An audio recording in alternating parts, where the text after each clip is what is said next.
अस्सलाम वालेकुम to all students. उम्मीद करता हूँ कि आप सब खैर वाफियत से होंगे। और हमारा जो आज का टॉपिक है जिसको हमने आज स्टडी करना है वह है लॉ ऑफ ग्रेविटेशंस। लॉ ऑफ ग्रेविटेशंस को हम स्टडी करने जा रहे हैं और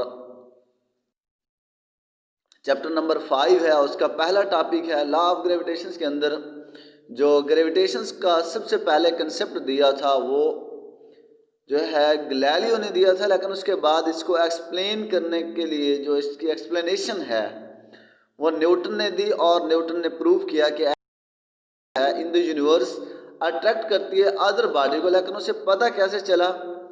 आइजैक न्यूटन ने सबसे पहले ग्रेविटी का तस्वर पेश किया और डिफरेंट बॉडीज़ को उसने चेक किया जो एक दूसरे को अट्रैक्ट करती हैं। तो वहाँ से उसने प्रूव किया कि every body in the universe attract to the other body. तो हमारा आज का जो टॉपिक है वो लॉ ऑफ ग्रेविटेशंस है। तो every body in the universe, हर जिस्म इस कायनात में attract every other body with a force which is directly proportional to the product of their masses and inversely proportional to the square of the distance between their centers। दो bodies हैं वो एक दूसरे को आपस में अट्रैक्ट करती हैं, लेकिन उनका डिपेंड किस किस चीज पे है? उनकी अट्रैक्शंस का डिपेंड किस किस चीज पे है?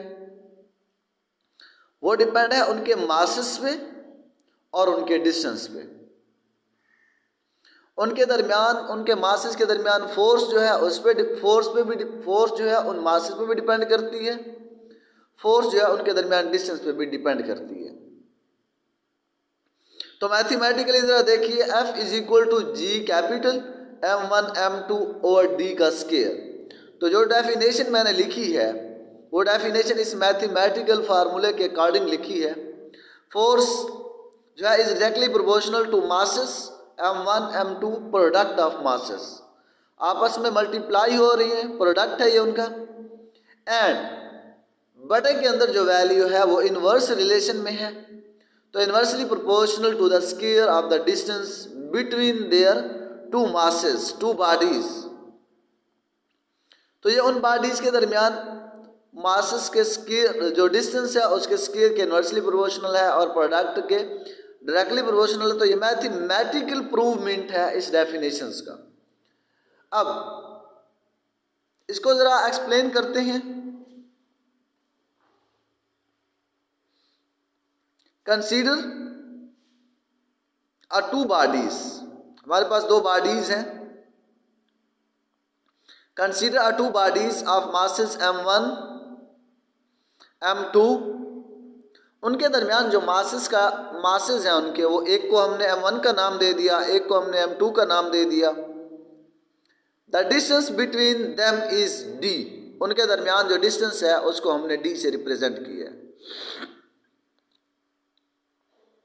Then according to the definition force is directly proportional to M1 M2।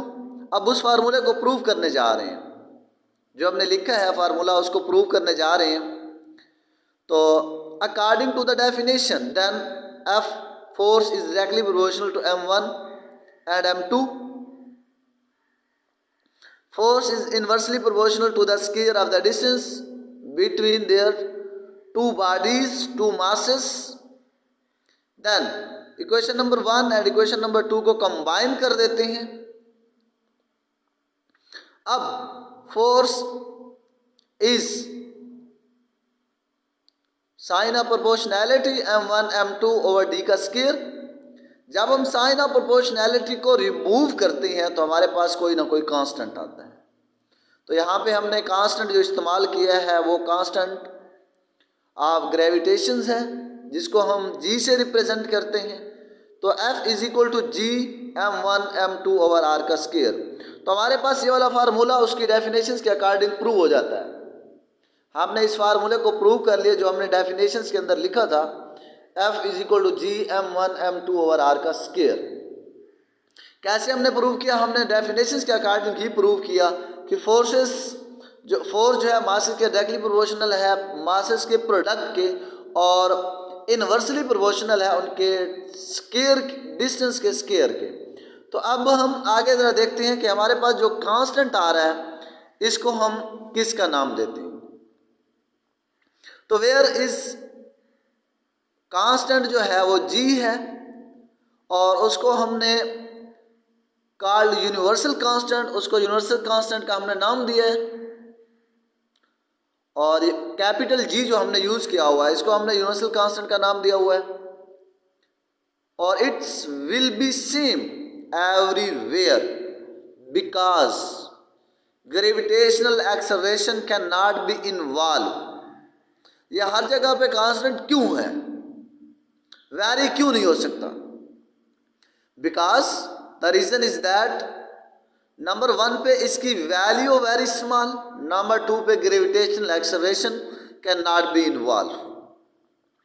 Gravitational acceleration जो है वो चेंज होती है, लेकिन ग्रेविटेशनल फोर्स है, ये फोर्स है, कैपिटल जी को ग्रेविटेशनल फोर्स से रिप्रेजेंट किया गया है और स्मॉल जी से ग्रेविटेशनल एक्सेलरेशन को रिप्रेजेंट करते हैं हम लोग। तो its value will be same everywhere in the universe.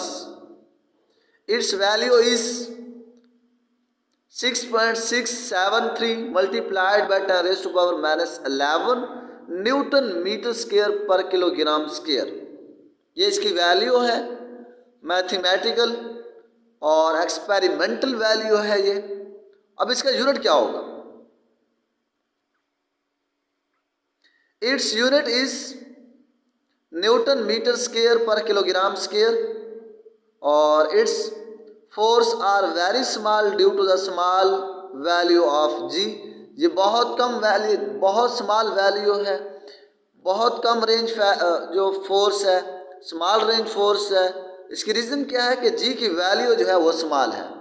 अब इस चैप्टर में, इस टॉपिक में से MCQs आती रहती हैं कि इस कांस्टेंट जी को हम कौन सा नाम देते हैं, वो यूनिवर्सल कांस्टेंट है।